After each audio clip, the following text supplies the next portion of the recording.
Hi there, lunatics. Welcome to the Blood Moon, or the Worm Moon, and another song. This one's called What Lies Ahead. On the hilltop, high above us, stood his place of work. From its rooftop grew the tall mast, reaching up to the sky. The song actually began with a melody that my son Isaac was playing, and dee-da-da-dum, and I thought, oh, that's really nice. That could be something. I could build that into something bigger, and was playing around with it a lot. And that and playing for time, I used to fiddle with a lot until they sort of grew into songs. When I was playing it on Back to Front, it was as a songwriter, so it was on piano. It was one of the ones that got played without words. It was work in progress. But I always hoped that this might evolve into something that was less piano-based. You know, I tend to write a lot on piano or keyboards, so consciously try to find other ways of arranging songs. On that tour, we had our wonderful Scandi contingent of Linnea Olsson playing cello and singing, and the voice of Jennie Abrahamson. I think that the cello part began from something that Linnea was improvising, which I always liked, and ended up on this final recording. And we also, I took it to John Metcalfe, as I have done many other things, and he added some other bits of arrangement. So it sort of evolved into a different element of the arrangement. But if you go back to the Back to Front stuff, you'll hear the start of things.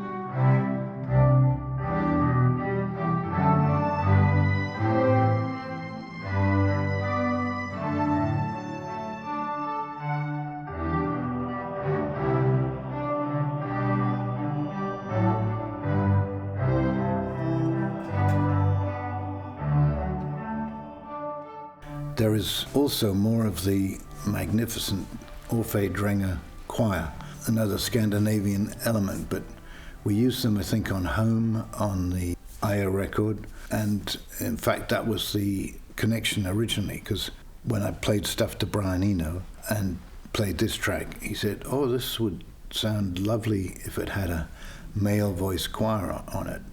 And so I started listening and looking for male voice choirs, as I really liked the idea.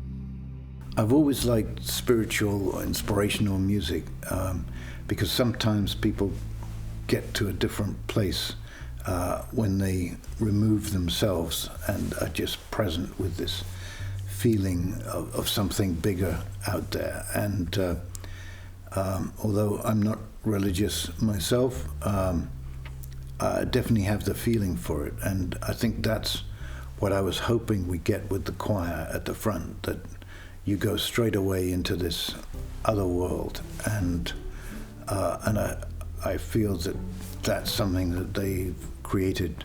I mean, it starts with sort of me humming, and then it opens up, and you instantly go to somewhere else. It's a very strange mood that they create, powerful and emotional, and it's a great way to start a song. So I was very happy with that. Sometimes when I'm in the pocket, in a groove, as an old drummer, you know, I just want to carry on because it makes me feel good if I get the groove right. And then there'll be up and down parts of that story or journey that I want to explore. But this one, you know, being based around melody and harmony, it felt it was complete in a much shorter time than the usual. I think I average around 7 minutes, so this is definitely a lot shorter than that. In terms of the subject, it's about invention.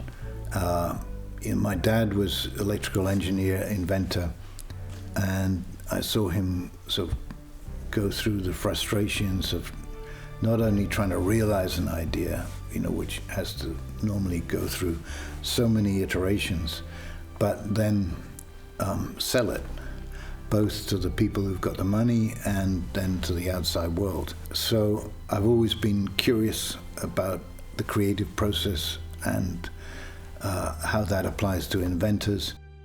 With the image that we've chosen, which is of birth from this legendary artist Judy Chicago, it's showing the pain of birth. And clearly no man will ever have an understanding of what that really is. But there are, in terms of the metaphor, there are some, I think, similarities with the process of trying to give birth to an idea or an invention. And that's what I wanted to explore. Judy Chicago is a legendary feminist artist. I think in regard to this piece, she got over 150 people working on the subject of birth to her designs. And she felt that Western civilization had not really tackled birth as the subject matter.